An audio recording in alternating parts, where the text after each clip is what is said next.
নমস্কার।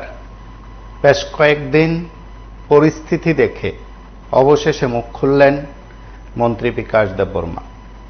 শুধু মুখে খুলেননি, কার্যত নিজেকে আবারও বিতর্কে জড়িয়ে রাখলেন, কিংবা নিজেকে বিতর্কের কেন্দ্রবিন্দুতে স্থান করে দিলেন।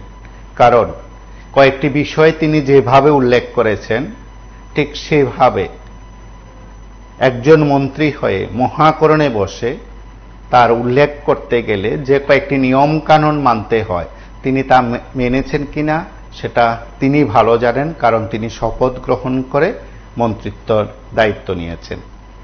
তার পাশাপাশি তিনি কার্যত যাকে আক্রমণ করার জন্য বা যাকে রাজনৈতিক দৃষ্টিভঙ্গি হোক কিংবা ক্ষমতার কারণে হোক, যাকে বিদ্ধ করতে তিনি আজ সাংবাদিক সম্মেলন করেছেন, তার উত্থাপিত অভিযোগকে অনেকাংশে তিনি স্বীকার করে নিয়েছেন। যে কেউ বলবেন, শুধু বিকাশ দেববর্মা কেন, ডাক্তার মানিক সাহা, অবশ্যই বিজেপির প্রদেশ সভাপতি থেকে শুরু করে বিজেপির যারা আছেন, বুদ্ধিজীবী মহলে যারা আছেন, কোর কমিটিতে যারা আছেন, তারাও সেখানে বিশ্বাস করবেন এবং মানবেন যে হ্যাঁ, কংগ্রেস নেতা বিধায়ক সুদীপ রায় বর্মন উত্থাপিত অভিযোগকে কার্যত তিনি নস্যাৎ করতে পারলেন না, স্বীকার করে নিলেন। এবং তিনি যে পাল্টা যুক্তি যেখানে দেখালেন, তা কতটা যুক্তিগ্রাহ্য, কতটা যুক্তিযুক্ত, কতটা প্রাসঙ্গিক এবং বাস্তব, প্রশ্ন উঠল। আরো প্রশ্ন উঠল, বিকাশ দেববর্মা 2023 সালের বিধানসভা নির্বাচনের আগে তিনি ওকালতনামায় স্বাক্ষর করেছেন এবং অবশ্যই বিধানসভা নির্বাচনে প্রতিদ্বন্দ্বিতা করতে গেলে তিনি ওকালতনামা সেখানে জমা দিয়েছেন। সেখানে যে বিষয়গুলো তিনি উল্লেখ করেছেন, স্থাবর অস্থাবর সম্পত্তির যে হিসাব দিয়েছেন, তার সাথে আজকের সাংবাদিক সম্মেলনে একটি শব্দ বলেছেন। আমি তাকে এই শব্দ আমার তরফ থেকে এই জায়গা থেকে আমি বলবো না, মন্ত্রীর ভাষায় সেই শব্দটি অনেকে শুনেছেন।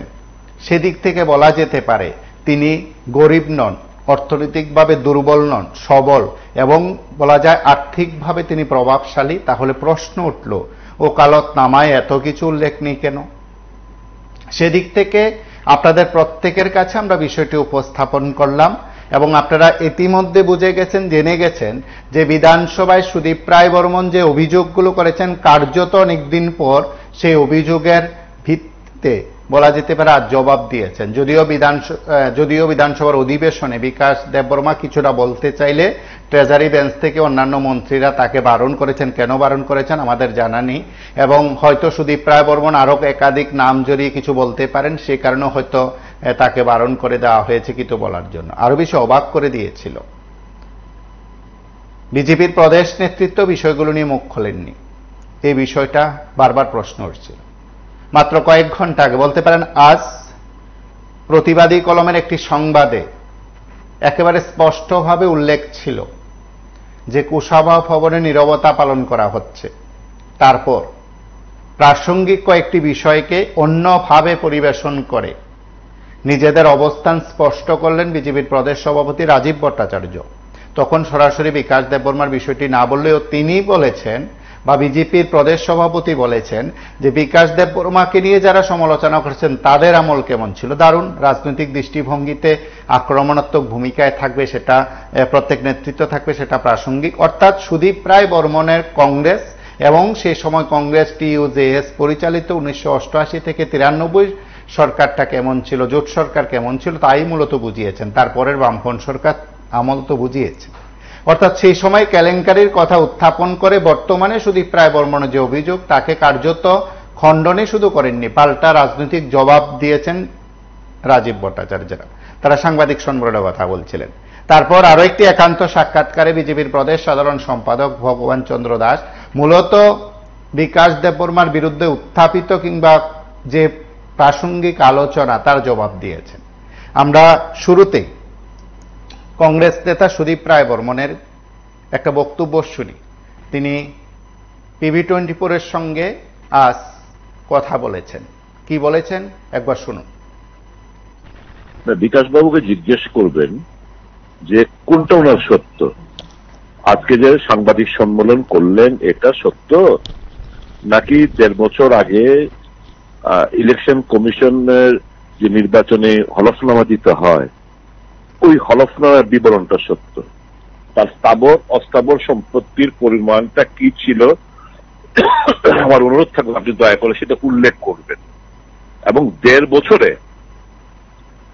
কি পরিমাণ টাকা অন্যায়ভাবে অসাধুভাবে সে রোজগার করার পর বিভিন্ন জায়গায়, একটা তো এই যে দিল্লিতে ফ্ল্যাট কিনেছে সেটা তো খণ্ডন করলে, সেটা সত্য।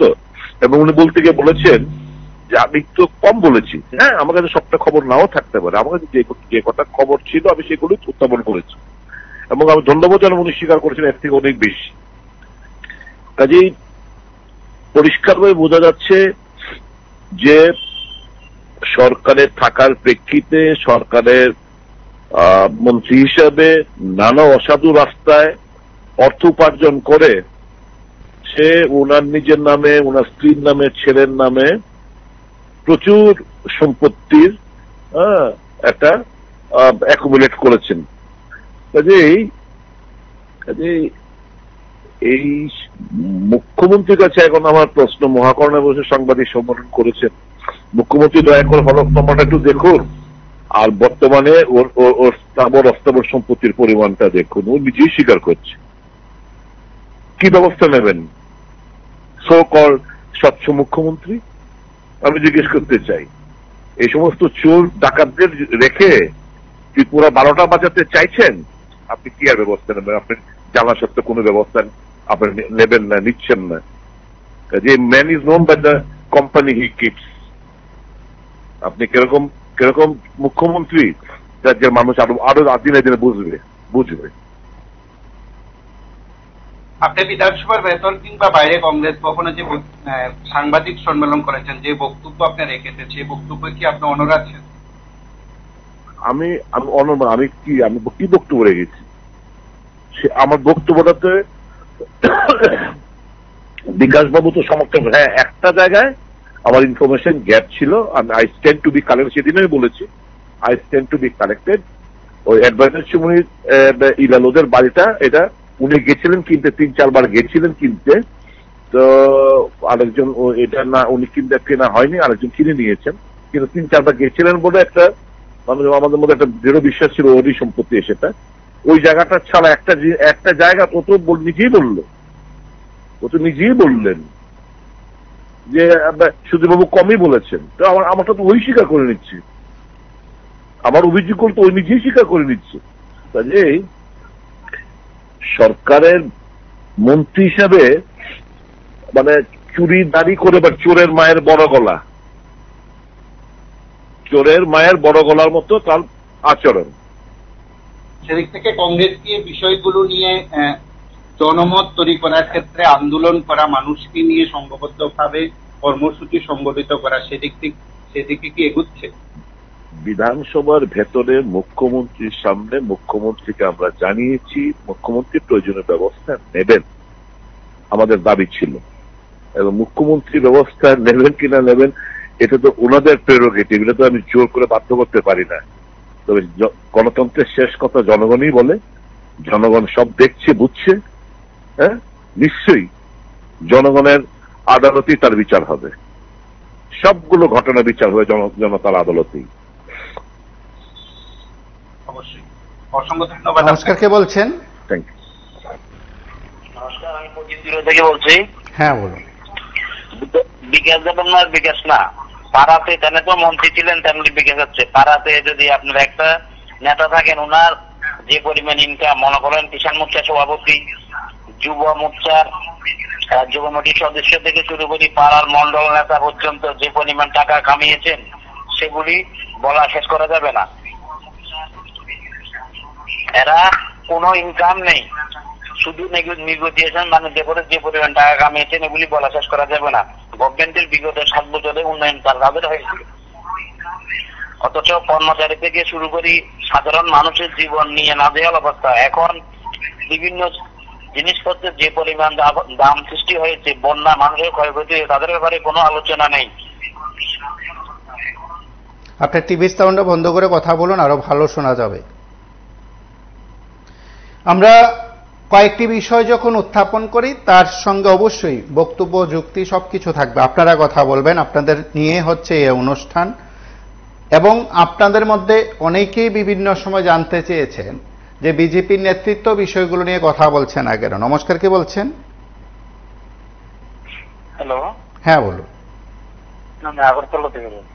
হ্যাঁ বলুন। সুদীপ রায় বর্মন মহোদয় যে গুলি উত্থাপন করেছেন, এটি 100% শিওর। কারণ উনি যে বিকাশ দেবনাথকে যে সাংবাদিক সম্মান করে বলেছেন, উনার বাবা সেন্ট্রাল গভর্নমেন্টের চাকরি করত, উনার মা মাস্টার, উনার বোনের জামা এই সেই বক্কর চক্কর কি কি বলেছে, উনার ওদের সঙ্গে উনার এদের সঙ্গে তো কোনো মিল আসেই না। উনি একটু আর যেটা বলেছে জানেন যে সুদীপ বর্মন যদি এই ব্যাপারে যদি কোনো তথ্য না দিতে তাদের ব্যাপারে মানহানি কেস করবে। মানহানির কেস আমাদের যে সিপিএম এর যে প্রাক্তন মুখ্যমন্ত্রী শ্রী মানিক সরকারের বিরুদ্ধে বিল্লাল মিয়া করেছিল, দিল্লিতে নাকি ওনার বিশাল বড় ফ্ল্যাট আছে। উনি এর ব্যাপারেও উনিও কোর্টে নাকানি জবানি খেয়েছে। বলছি বিকাশ দেবনাথ যেগুলি বলছে, উনার মার চাকরি ছিল, বাবার চাকরি ছিল, ভাইয়ের চাকরি ছিল, বঞ্জামার চাকরি ছিল, সেই ছিল। নিজের সব সাহসটাকে তুমি মানহানির কেস করো, তাহলে উনি নিজেই ভাসবেন। উনি আর কি ছিল, উনি আমি যতটুকু জানি, আগে প্রথমত বলছি আমাদের গ্রামে একটা ছিল, উনি আমরা যখন খেলতে বসতাম ওনাকে দিয়ে অনেক কিছু আমরা আনিয়েছি, নিজে টাকা দিয়ে আনিয়েছি। এটাও আপনি জেনে থাকুন। উনি কোন ভিখারি ছিল, উনি কোনো কিছু নাই উনার। হঠাৎ করেন এই ব্যাপারে এত কিছু টাকা কোথা থেকে পেল? মানহানি করুক না সুদীপ বাবুর বিরুদ্ধে, কোনো অসুবিধা নেই। মানহানি গুলো একবার বিল্লাল মিয়া করেছিল, মানে আপনার শ্রদ্ধীয় মানে সেভাবের বিরুদ্ধে, এখন সুদীপ বাবুর বিরুদ্ধে করছে, তো উনিও ভাসবে। আপনার ভিজিলেন্সের কি বলবো আর, দিল্লিতে সিবিআই ওরা সাধারণ মানুষকে ধরছে, উনাকে ধরছে না কেন? ত্রিপুরার মুখ্যমন্ত্রী কি করছে? উনি বিধানসভাতে বলছে এরকম তথ্য দিয়ে বলছে সুদীপ বাবু, এরপর মুখ্যমন্ত্রী উনি তাদের বিরুদ্ধে কোনো অ্যাকশন নাই কেন? অ্যাকশন নেওয়া দরকার বা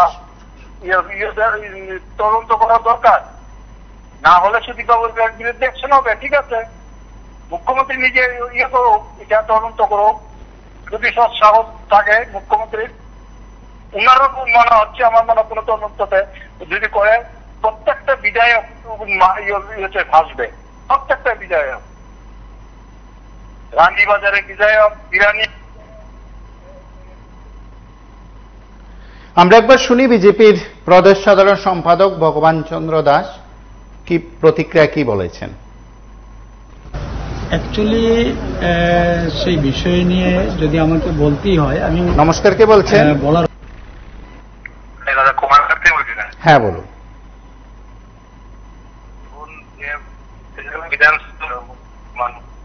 মিনিস্টারকে নিয়ে বিধায়ক বলেছে, তখন বাক বিতন্ডার মতো শুরু হয়ে গেছে। স্পিকারও কিছু বললো না, বা মুখ্যমন্ত্রী বলল। আমার ধরুন প্রশ্ন হলো, উনার জন্য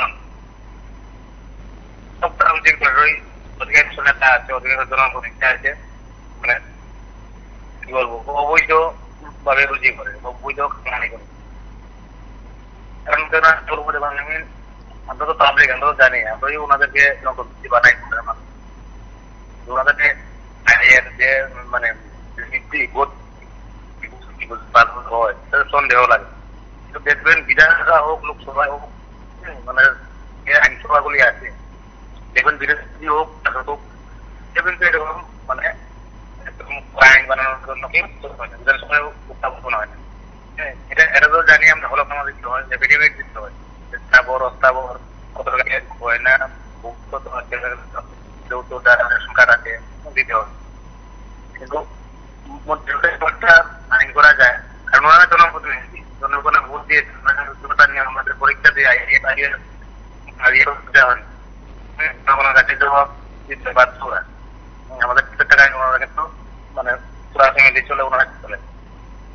আইন করলে কি হয় যে প্রত্যেক বছরে মানে ইয়ারলি যেমন আয়কর ইনকাম ট্যাক্স দিতে হয়, এরকম একটা বিধানসভায় 60 জন বিধায়ক 60 জন এরা শ্বেতপত্র প্রকাশ করে পাবলিকের উদ্দেশ্যে। আমার 1.5 লাখ টাকা ছিল, আমাকে এখন 10,000 টাকা 12 মাসে এত পাই দিয়ে তো ওরকম দিলে ভালো হয়। ইনকাম ট্যাক্স আইন দপ্তরে ইনকাম করতে গেলে পুরাতন দেখতে হবে। হ্যাঁ, এটা তো কেউ বলছে না, বিরোধীরা বলছে না। ঠিক আছে, বুঝতাম যে বিরোধীরা উত্থাপন করেছে, এই দাবি জানিয়েছে বিধানসভায়, কিন্তু শাসকে মাকে না। তাহলে ভাবতাম যে শুধু শাসক হয়েছে, শাসকের বিরোধী মানে শুধু মানে উদ্দেশ্য আসছে আয়ের অধিক সম্পদ করেছে। তারপর বলবো মানে দেখলাম আপনাদের 11 টাকা ইনকাম ট্যাক্স দপ্তর, 11 টাকা টাকা দেখি সরকার আয়কর দপ্তরে দেখা গাড়ি ঘুরে ওনারা ঠিক তাদের সব তথ্য থাকে। বছরে একটা কেস মামলা আপনার মাধ্যমে দেখলাম না বা প্রিন্ট মিডিয়ার মাধ্যমে দেখলাম না, মানে যত মনে করুন 2 নম্বরে ম্যাক্সিমাম করে আপনাকে মানে কেবিল বানিয়ে ওরা 2 নম্বরে ব্যবসা করে। জনপ্রতিনিধি হোক বা অন্যান্য ব্যবসায়ীরা, ওনারা তো মানে কি বলবো পাবলিক এখন যে আরামে আয়াতে চলছে। আমি এটাই বলবো, দেখুন বিষয়টা যারা বলছেন কথায় একটু শোনা আছে, আর কংগ্রেসের যেটা বলছেন উনি দেখুন প্রফেসর আনসারি বাবু, আর উনি কিন্তু বন্ধু। হ্যাঁ, তো ওনাদের মধ্যে দেখুন কিছু কথা বাবা লাগছে, কারণ দেখুন মা বাবা চাকরি করতেই পারে, যারা মানে তেলানি উল্টা তারা তো একদিকে সব বাড়িয়ে যায়, কত টাকা তেল সারা জীবনে কাটিয়ে মানে দিবিয়ে।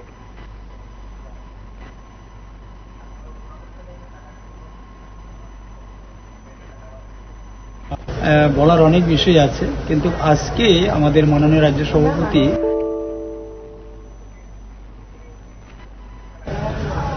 একটি সাংবাদিক সম্মেলন করেছেন, আমিও ছিলাম সেখানে, তো তার মাধ্যমে আপনারা হয়তো অনেক কিছু জেনেছেন। দ্বিতীয় বিষয় হচ্ছে, আমরা বলিনি সেই 88 থেকে 93 সেই সময়টা কিন্তু আমরা বলিনি কি হয়েছিল ত্রিপুরা রাজ্যের মধ্যে। এটা লুটপাটের মানে রাজত্ব কায়েম হয়েছিল। তো আজকে তারাই মানে বিভিন্ন ধরনের দুর্নীতির অভিযোগ আনছে। মানে এটা মূল বিষয় হচ্ছে যে আজকে সারা ত্রিপুরা রাজ্যের জাতি জনজাতি অংশের মানুষ এই রাজ্যের উন্নয়নের দিশায় সবাই বিজেপিকে মজবুত করার জন্য এগিয়ে আসছে, সবাই উন্নয়নের দিকেই চেয়ে আছে। সেই জায়গাতে তারা জনগণের যে মুড সেটাকে মানে ডাইভার্ট করার জন্যই এই ধরনের একটা বিভ্রান্তি ছড়ানোর চেষ্টা, সেটা আমি বলবো। তবে আমি এইটুকুই বলবো, আজকে আমাদের মাননীয় মন্ত্রী সম্ভবত একটা সাংবাদিক সম্মেলন এখানে করেছেন এবং কিছু চ্যালেঞ্জও সেখানে রাখা হয়েছে। তো আমি আর কি বলবো সেখানে। মাননীয় জনজাতি কল্যাণ দপ্তরের মন্ত্রী বলেছেন সম্পূর্ণ ভুল তথ্য দিয়েছেন এমএলএ সুদীপ রায় বর্মন। বলছিলাম একটু আগে যেটা ভগবান দাস 88 থেকে 93 এই পিরিয়ডটা 5 বছর, এটাতে তখন কিন্তু সোশ্যাল মিডিয়া বলতে যেটা আমরা এখন চিনি, তখন কিন্তু এই জিনিসটা ছিল না। আর ভগবান দাস তখন কিন্তু এখানে ছিলেন না। হ্যাঁ, তো সুতরাং এসব কথা না কওয়াটাই ভালো। আর বিচার দেববর্মার ব্যাপারে যে প্রোগ্রামটা আপনারা বললেন, সেখানে একটা জিনিস দেখলাম, ওকালতনামা। হ্যাঁ, এটা সঠিক। সুদীপ রায় বর্মন যেটা চ্যালেঞ্জের সাথে বলছে, বিরোধী দলনেতার কিন্তু একটা কথাও নেই এই জায়গাতে। আমি বলবো বিরোধী দলনেতা মানে ইন্ডিয়া জোটের যারা আছেন বিধায়ক, তারা যুগ্মভাবে যৌথভাবে রাস্তায় নামুক, প্রতিবাদ করুক, যুব সমাজকে একসাথে নিয়ে যাক, এবং তাদের যে বিকাশ কিভাবে হচ্ছে, মন্ত্রী বলুন, বিধায়ক বলুন, মন্ডল বলুন, প্রত্যেকটা ক্ষেত্রে যে বিকাশ হচ্ছে, কিন্তু একটা শ্রেণীর মানুষ কিছুই পাচ্ছে না। আর ওকালতনামা যেটা, হ্যাঁ এটা কিন্তু মাস্ট, এই জিনিসটা ওকালতনামাতে কিন্তু উল্লেখ নাই। আর এখন আরেকটা জিনিস দেখবেন যে আপনি উপস্থাপক হিসেবে আপনাকে বলছি, আপনার বাড়ি তো আমাদেরই আশেপাশে, আপনার যদি একখানি জায়গা থাকে, সেখানে যদি মনে করেন 2 ঘন্টা জায়গা ঘাস থাকে সেটা কিন্তু নিয়ে নেয় সরকার, কিন্তু তাদের কিন্তু কানে কানে বাগান, কানে কানে মানে আনারস বাগান, রাবার বাগান, সব কার জায়গা? ফরেস্ট। এইসব জায়গাগুলো সরকার বা ফরেস্ট বন দপ্তরের যে জায়গা, এই জায়গাতে তারা বাগান করছে, এই করছে, সেই করছে, তাদের জায়গা কিন্তু কখনোই কিন্তু লাড়া যায় না। সেই বাম, সেই উপজাতি যুব সমিতি মানে টিউজেস কংগ্রেস, এই সিপিএম এবং বর্তমান বিজেপি আইপিএফটি গেল 5 বছর, আর বিজেপি তীব্রামতা আইপিএফটি রানিং। এই যে মানে আমার বুঝ হয়েছে পর্যন্ত এই 3টা সরকারের 3 ক্যাটাগরির পরিচালনা দেখলাম। শুনছেন তো? হ্যাঁ, শোনা যাচ্ছে। আচ্ছা, 3 ক্যাটাগরি 3টা সরকার। প্রথম 10 বছর নিবেন চক্রবর্তী সরকার, এটাও দেখলাম। পরের 5 বছর উপজাতি টিউজেস কংগ্রেস দেখলাম। এরপরের 25 বছর বাম দেখলাম। এরপরের আইপিএফটি বিজেপি দেখলাম। নাও এখন 3 জোট, আইপিএফটি বিজেপি তীব্রামতা। আমি এই কথাই বলবো, বিজেপিকে বলবো না, মানে তীব্রামতা সিপিএম কংগ্রেস বা আমরা বাঙালি যে রাজনৈতিক দলগুলি আছে, এখনো সময় আছে ভুল সংশোধন করে এক ছাতার তলাতে এসে তাদের বিরুদ্ধে লড়াই করা দরকার।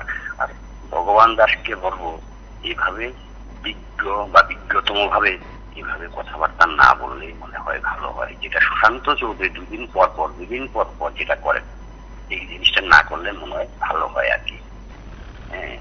আজকে খাস জায়গা, ত্রিপুরার যে যত খাস জায়গা, খাস না এগুলি বন দপ্তরের জায়গা, এর 90% বেশি জায়গা উপজাতিদের দখলে আছে, যেটা বামেও দেখলাম না, রামেও দেখলাম না, কংগ্রেসেও দেখলাম না যে তাদের থেকে জায়গাটা আমি বন দপ্তরের কাছে বুঝাই দিই, বা রাজ্য সরকারের যে জায়গাটা আছে ওইটা রাজ্য সরকারের বুঝাই দিই। কোন সরকার কিন্তু এই জিনিসটা করছে না। আজকে বিকাশ দেববর্মা যে বিকাশ করতেছেন সম্পূর্ণ খাস জায়গা, উনি যে কাগজপত্র দেখাইতেছেন, গেজেট করুক না, পত্রিকাতে এগুলি দেখ না, আপনাদের মিডিয়াতে দেখ না, যে হ্যাঁ আজকে যেভাবে উনি বয়ে বয়ে একটা মন্ত্রী কিভাবে এইভাবে প্রেস কনফারেন্স করে, এটা কি ধরন না, এটা ধার? আমি বলবো তাহলে সুদীপ রায় বর্মনজির দায়িত্ব এবার সেটাকে প্রমাণ করা। স্যার, আরেকটি কথা রয়েছে, যেহেতু আপনারা তো লিডার, তো এখন পর্যন্ত বিষয়টিকে বলেছি আমরা আজকেই আমরা সাংবাদিক সম্মেলন করলাম দলীয় কার্যালয়ে আগরতলাতে, আমরা পার্টি বিষয় করেছি, ঠিক আছে। কারণ ভারতীয় জনতা পার্টি কোনো অবস্থাতেই যে দুর্নীতিকে মানে প্রশ্রয় দেয় না, যেটা আমাদের মাননীয় মুখ্যমন্ত্রী আমরা দেখছি, এবং আমাদের কেন্দ্রীয় নেতৃত্ব দুর্নীতির বিরুদ্ধে সবসময় আমরা লড়াই করে এসেছি, এবং দুর্নীতির বিরুদ্ধে লড়াই করেছি বলেই আজকে আমরা সরকারের দ্বিতীয়বার। খুব খারাপ পেয়েছি দাদা, না একটা কথা পেয়েছি দাদা, না শুনুন দাদা, সত্যি আমি একটা কি ভুল কথা বলেছি? আমি বলুন, একটা কি ভুল কথা বলেছি? আমি আমার কথাটা একটু শুনুন। আমাদের এখানে লাইন খুব খারাপ অবস্থায় আছে, ঠিক আছে? তো আমরা বারবার বলতে তো আর ভালো লাগে না, আমরা চেষ্টা করছি বিষয়গুলো কাটিয়ে তোলার। অনেক যারা আমাদের সঙ্গে নিয়মিত কথা বলেন তারা এখানে আজকে আমার কাছে খুব খারাপ লেগেছে। আমি তাই সময় ফোন করি, অনেক সময় ফোন করে লাইন না পারলে আমি কিছু কথা বলুন, আপনার কথা বলুন। লাইন হয়তো খারাপ থাকতে পারে, থাক, দরকার নেই, বিএসএনএল লাইন তো খুব খারাপ, ঠিক আছে, এটার লোক ইয়ে করে না, কিন্তু আজকে যখন লাইনটা চলছে, কিন্তু লাইনটা যখন কেটে দিলেন আমার কাছে খুব খারাপ লাগে। কথা বলুন। আমি কোনো খারাপ কথা বলিনি দাদা, কোনো খারাপ কথা বলিনি, একটা বার বলিনি। আমি কি বলেছি? মুখ্যমন্ত্রী উনি নিজে উনি তদন্ত কেন করে না? না করার মানে কি? উনিও জড়িত আছে এখানে। সুধাংশু দাস, ভগবান দাস আজকে একটা বক্তৃতা রাখলো, আমি একটু জোরে বলি দাদা, খারাপ পাবেন না। সুধাংশু দাস, তারপরে যে সুশান্ত চৌধুরী, আর কার বলবো, টিঙ্কু রায়, আজকে কালকে গতকাল উনার এলাকাতে একটা ঘটনা হয়েছে, উনি কি বলছে? সবকিছু লয়াল অর্ডার সবকিছু ঠিক আছে, এটা কি ঠিক? বিকাশ দেববর্মার যে ঘটনাটা, উনি একটা তদন্ত করুক না, উনি তদন্ত করো। উনি কাগজপত্র রতন নাথের মতন একটু অ্যাসেম্বলিতে কাগজপত্র নিয়ে, খাত জমি নিয়ে বললো এটা আমার, এটা আমার, এটা আমার। মানে এটা ধরা পড়লে কি মানে উনি উনাদের সরকার চলে যাবে? উনাদের তো ভালো হবে, আমি মনে করি ভালো হবে। উনি তদন্ত করান, আর যদি তদন্ত কোনো ধরা না পড়ে সুদীপ রায় বর্মন মহোদয় যে বলে উনার হবে সারছে। আর কি আছে? চোররা তো ধরাইতে কোনো লাগে না, চোরের নিয়ে আসলে সংসার করা যায়।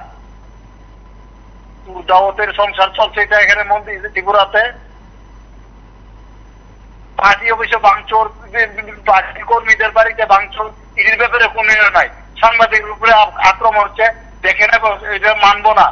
পার্টি বিরোধীদের উপরে আক্রমণ হচ্ছে, এটা কোনো বক্তব্য নাই উনার। ধন্যবাদ দাদা, আমি একটু জোরে কথা বলি, খারাপ পাবেন না।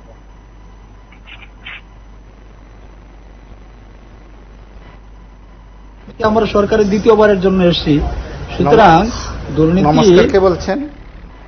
নমস্কার, উদয়পুর থেকে বলছি। আজকের যে বিষয়টা, সম্পত্তির যে হিসাবের বিষয়টা আমরা দেখলাম সাংবাদিক সম্মেলনটা, আসলে আমরা 2018 সালে নির্বাচনের আগেও দেখছিলাম রতনবাবু অনেক কাগজপত্র দেখিয়েছিল, এত হাজার, এত কোটি, এত লাখ, কিন্তু আজকে বিকাশ বাবু কিন্তু কিছু কাগজ নিয়ে কিন্তু দেখালো, কিন্তু আসলে কাগজ নিয়ে বিকাশ বাবুর মতন বিকাশ বাবু তো হাই লেভেলের নেতা, কিন্তু আমরা যদি দেখি নিচের লেভেল থেকে একদম গ্লাস লেভেল পর্যন্ত সম্পত্তির হার এই রাজ্যের বিজেপি যারা নেতৃত্ব করছে তাদেরও কিন্তু প্রচুর পরিমাণে সম্পদ বেড়েছে। কিন্তু আমরা বিকাশ বাবুর কথা বলতে পারি না, কিন্তু আমরা সুদীপ বাবুর কথা অনুসারে বলছি, কারণ সুদীপ বাবু যেটা বলেছে কিন্তু সেটা সুদীপ বাবু তো একদম রাজনৈতিক দিক বলা যায়, কিন্তু সেটা একটা ফালতু কথা বলবে, সেটা আবার ত্রিপুরা রাজ্যের মানুষ মানে বিশ্বাস করতে পারবে। কিন্তু সঠিক কথাই বলছে, কারণ তথ্য ছাড়া কোনো কথা বলতে পারবেন না, হলে এটা চ্যালেঞ্জ করুক।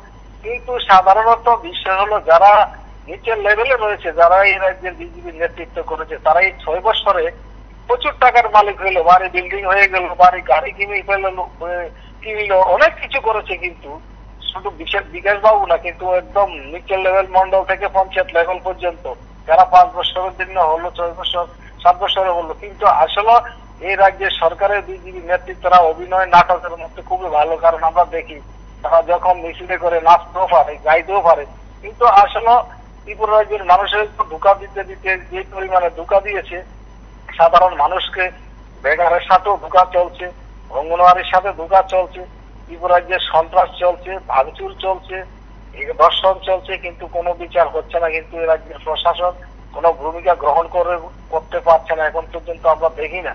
কিন্তু আইন অনুসারে যদি তাদেরকে গ্রেফতার করতো, তাহলে আইন প্রশাসন যদি ঠিক রাজ্যের নিয়োগ প্রক্রিয়া চলতো, তাহলে ত্রিপুরা রাজ্যের কোনো সন্ত্রাস, চুরি, ডাকাতি এবং বাড়িঘর ভাঙচুর, লুটপাট কোনোটাই হওয়ার কথা না। কিন্তু ত্রিপুরা রাজ্যের নিরাপত্তার জন্য মানুষ পুলিশ প্রশাসন নিয়োগ করছে, কিন্তু আমরা পুলিশ প্রশাসনের উপর আস্থা হারিয়ে হচ্ছে। প্রশাসন আমরা দেখি যখন গন্ডগোল হয় তখন প্রশাসন কিছুই করেনি, কিছুক্ষণ পরে আসে, আসার পরে শেষ হয়ে যায়।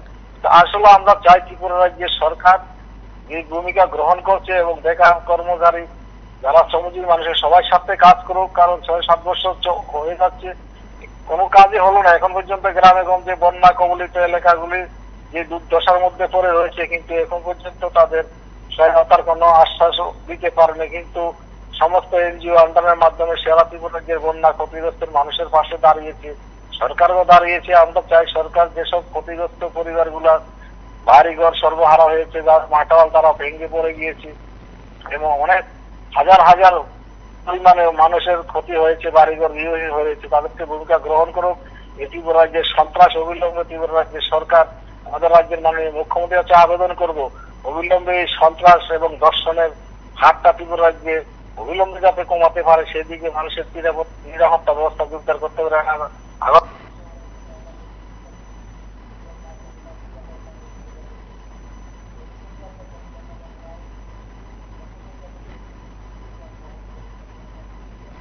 গত কিছুদিন আগে আমাদের মাননীয় বিধায়ক সুদীপ রায় বর্মনজি বিধানসভায় এবং উনি কংগ্রেস পার্টি অফিসে আমার নামে যে এলিগেশনগুলি আনছে,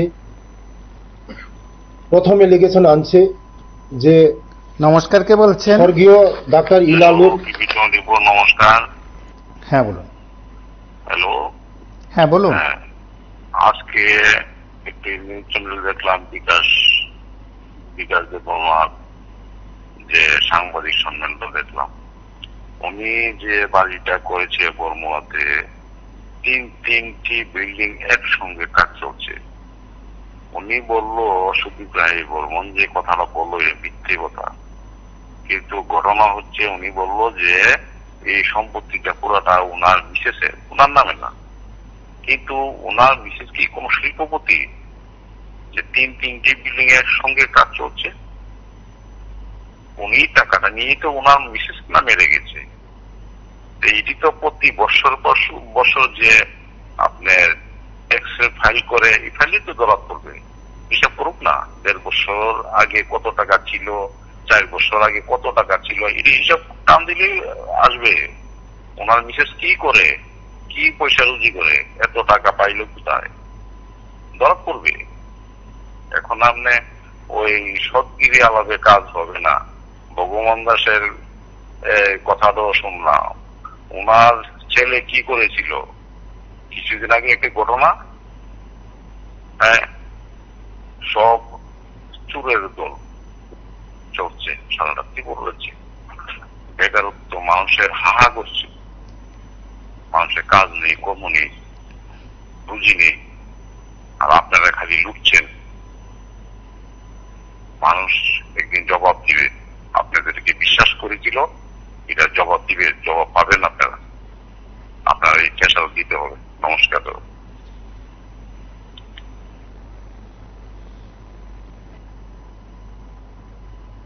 ডাক্তার ইলালুর বিল্ডিং নাকি আমি 60 কোটি টাকা দিয়া বিল্ডিং খরিদ করছি।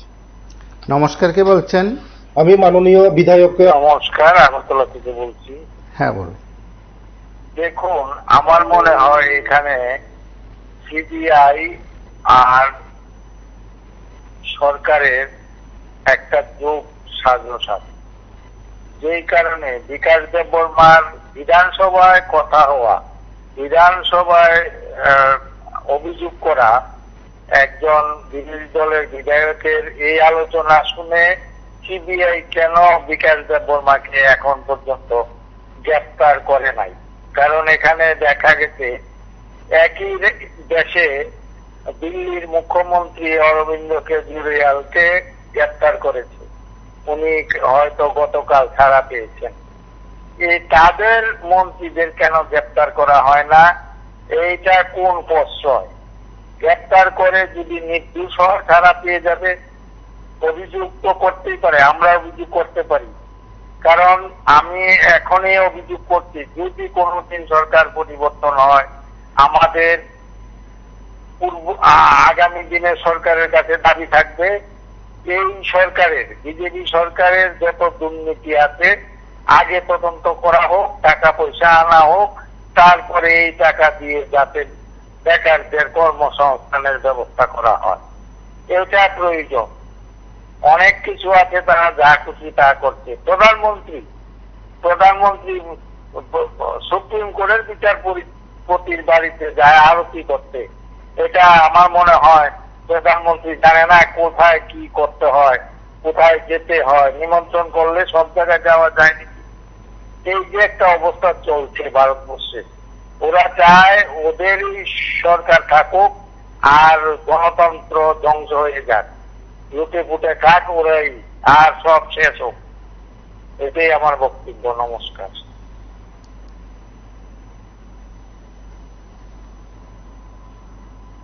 বিধায়ককে আমি চ্যালেঞ্জ করি। নমস্কার, কে বলছেন? নমস্কার দাদা, আমি সুনীল কুমার দাস বলছি। হ্যাঁ বলুন। দেখুন, আমাদের ভারতবর্ষের মূল নিবাসী আমরা দুর্ভাগ্য।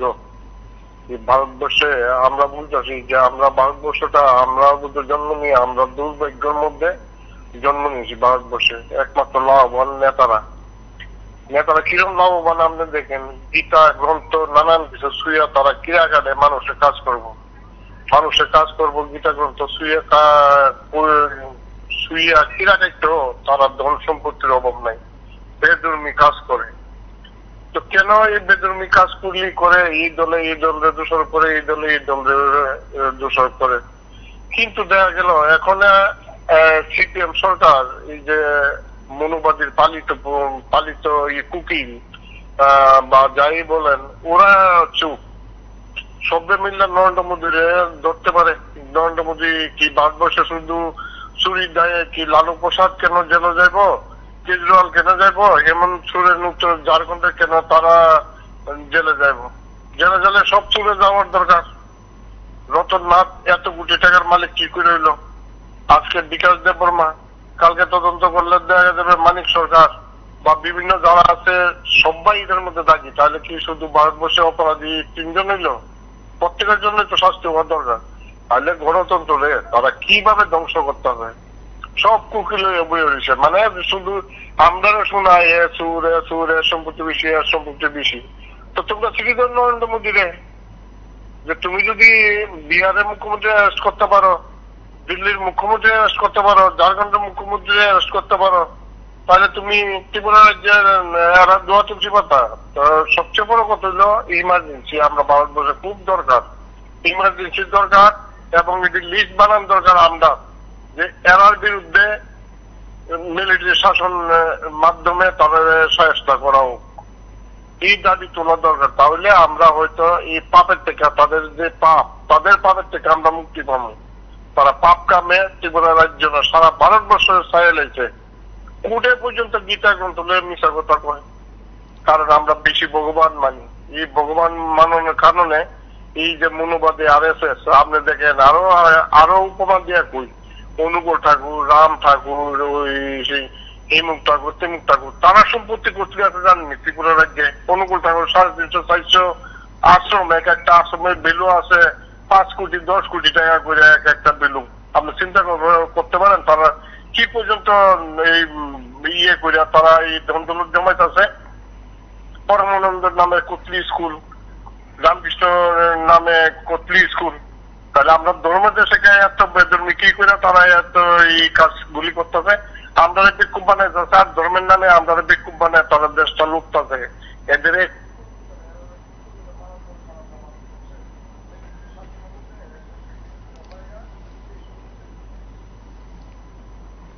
অ্যাডভাইজার সমিতিতে যে উনি আমার নামে যে ইলিগেশন করেছে, যে আমি 60 কোটি টাকা দিয়ে আমি এই বিল্ডিং করেছি, যে বলেছে। নমস্কার। হ্যাঁ বলুন। বলছিলাম সুদীপ বাবুর বিরুদ্ধে মানহানি মামলা করা হবে, এদিকে ওকালতনামায় এত সম্পত্তি দেখানো হয়নি। আসলে সত্যি তো আমরা যতটুকু জানি, বাবু কি বলবো, আমরা তো জানি নির্বাচন কমিশনকে জানানো হয় যে একটা হলফনামা দিয়ে আমার এত সম্পত্তি আছে, এত কিছু আছে। তো সুদীপ বাবু যেটা বলেছে এটা কি কোনো অন্যায় বলেছে নাকি, এটা তো আমার জানা নেই। কারণ যেহেতু উনি হলফনামাতে উল্লেখ করেননি ওনার এত সম্পত্তি, উনি এখন সাংবাদিক সম্মেলন করে এই কাগজপত্র দেখাচ্ছেন খালি হলুদ লাল এই সেই। কিন্তু তখন এই হলফনামাতে কেন উল্লেখ ছিল না ওনার বাবা চাকরি করে, ওনার মা চাকরি করে, এত টাকা ওনার আছে, এত প্রপার্টি আছে, এটি তো থাকার কথা ছিল। তো সুদীপ বাবু যে বললো আর কি, এটা কোথায় অন্যায়টা বলেছে? আর উনি বলছে মানহানি মামলা করি। আরে মানহানি মামলা করুন না, সাংবাদিক সম্মেলন না করেও আপনি করতে পারেন। সাংবাদিক সম্মেলন করতে তো আপনি অনেকদিন দেরি করে ফেলেছেন, কারণ অনেকের থেকে বুদ্ধি টুদ্ধি নিয়ে। আরে কার সঙ্গে আপনি কি করছেন এটা আপনাকে একবার জিজ্ঞেস করা দরকার। আপনার বোধহয় রাজনীতিতে দুধের দাঁত গুলো এখনো পড়েনি, নতুন দাঁত ওঠেনি। সুদীপ বাবু দীর্ঘদিন রাজনীতির সঙ্গে যুক্ত, ওই সেই পলিটেকনিক কলেজ, তার ইঞ্জিনিয়ারিং কলেজ, এখন যেটা বর্তমানে NIT। তো তখন সময় থেকে উনি রাজনীতির সঙ্গে যুক্ত, ওনার বাবাও রাজনীতিতে ছিলেন। তো এইসব কথা কার সঙ্গে কি করছেন আপনি? সত্যিটা আপনি বলুন, আপনি হলফনামাতে উল্লেখ করেছেন কিনা আপনার এত সম্পদ আছে? এখন আপনি সাংবাদিক সম্মেলন করছেন যে এই পেপার দেখাচ্ছেন, এই পেপার দেখাচ্ছেন, মা চাকরি করে, বাবা চাকরি করে, রাবার বাগান আছে। আরে কোথায় আছে? আরেফের মধ্যে রাবার বাগান। আপনারা এসটি হিসাবে আপনারা সব পাহাড় আরেকটা দখল করে রেখেছেন, বাবার নামে, ছেলের নামে, বউয়ের নামে, রেশন কার্ড আলাদা করে বিভিন্ন জনের নামে জায়গাগুলা দখল করেছেন। এসব সম্বন্ধে আমার অভিজ্ঞতা মোটামুটি আছে। এইগুলা দেখে এসেছি, বিভিন্ন জায়গায় ঘুরে এগুলা দেখে এসেছি। কারণ ফরেস্টের জায়গায় যত রাবার বাগান আছে ফরেস্টের ল্যান্ডের মধ্যে আছে, ফরেস্ট ঘুমিয়ে আছে। এখন আবার ফরেস্টের নতুন মন্ত্রী এসছেন, উনি আবার কি বলছেন ওই দেখলাম ব্যাপারে, উনি ওই পর্যটন কেন্দ্র নিয়ে ভাবছেন। এগুলো থাকবে, কিন্তু বিকাশ বাবুর উদ্দেশ্যে বলবো, আপনার দুধের দাঁত এখনো পরে উঠেনি। রাজনীতিতে এসেছেন ঠিক আছে, আপনি রাজনীতিতে থাকুন, ভালো কথা, আপনি মন্ত্রী, ঠিক আছে। এতটুকুই বললাম আজকের জন্য। শুভরাত্রি, ভালো থাকবেন, সুস্থ।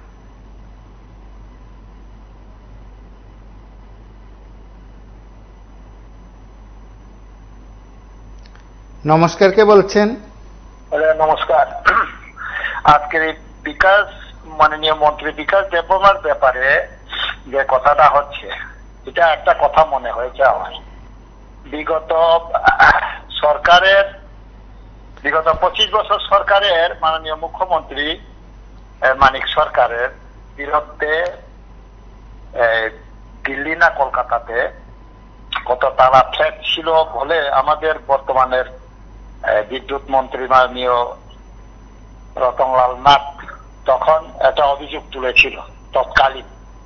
তখন মাননীয় মুখ্যমন্ত্রী মানিক সরকার বলেছিলেন যে এরকম ফ্ল্যাট যদি আমার কলকাতা বা দিল্লিতে যদি থাকেন তাহলে আমি 24 ঘন্টার মধ্যে ওনার মন্ত্রিসভা থেকে মানে পদত্যাগ করবে, এরকম একটা চ্যালেঞ্জ দিয়েছিল। পরবর্তীতে ওনার বিরুদ্ধে রতনলাল নাথের বিরুদ্ধে মানহানি কেস করা হয়েছিল এবং পরবর্তীতে দেখা গেছে উনি কত হাজার টাকা কত লাখ টাকার বিনিময়ে মানহানি কেসের জরিমানা দিয়ে তারপরে ছাড়া পেয়েছিল। তো আমার প্রশ্ন হচ্ছে, বর্তমান মাননীয় মন্ত্রী বিকাশ দেববর্মা উনি যদি এত স্বচ্ছতা থাকেন তাহলে আমাদের যে বিরোধী দলের পক্ষ থেকে যে সুধীর রায় বর্মন মাননীয় বিধায়ক, উনি যে ওনার বিরুদ্ধে যে কমপ্লেন বা অভিযোগ যে তুললেন, যদি স্বচ্ছতা যদি থাকে, সাহস থাকলে এখানে ওই সাংবাদিক সম্মেলন করে দুল পিটাবার কোনো দরকার নেই। যেহেতু কথাটা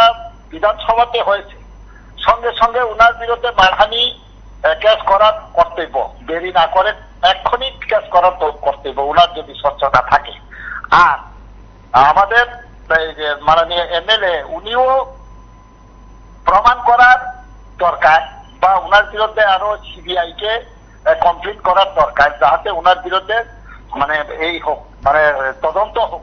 কারণ আমরা ভারতবর্ষে অনেকটি দেখলাম, যেমন এই যে কেজরিওয়াল মাত্র ছাড়া পেয়েছেন, এরকম বহুত, যেমন লালু প্রসাদ উনি মুখ্যমন্ত্রী থাকাকালীন ভূখাদ্য ব্যাপার কেলেঙ্কারিতে ইনি জেল খাটলেন। তো আমাদের ত্রিপুরাজ্যের কেন এত বড় একটা কেলেঙ্কারির অভিযোগ উঠছেন, কেন এখন পর্যন্ত এটাকে আমাদের যে প্রশাসনের প্রধান মাননীয় মুখ্যমন্ত্রী কেন এটা হস্তক্ষেপ করছেন না, কেন এটা নিয়ে কথা বলছেন না, কেন এটা নিয়ে মুখ খুলছেন না? ওনার মন্ত্রীরা বিরুদ্ধে এখানে অভিযোগ শুনছেন আর পাবলিকরা ওনাকে সত্যতা প্রমাণ দেওয়ার জন্য আন্দোলন করছেন।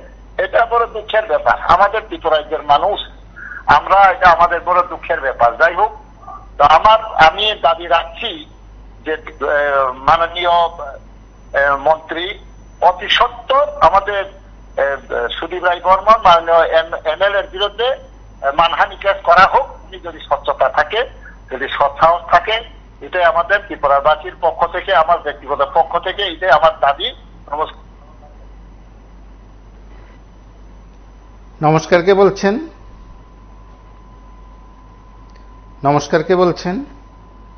বলছিলাম বিকাশ দেববর্মার ব্যাপার যেটা উঠলো, উনি বিধানসভায় মন্ত্রী হলেন এমএল হয়ে, তার জন্য কি সরকারি দপ্তরের টাকা নিয়ে উনার পুলিশ থাকার জন্য উনার বাউন্ডারি করতে হবে?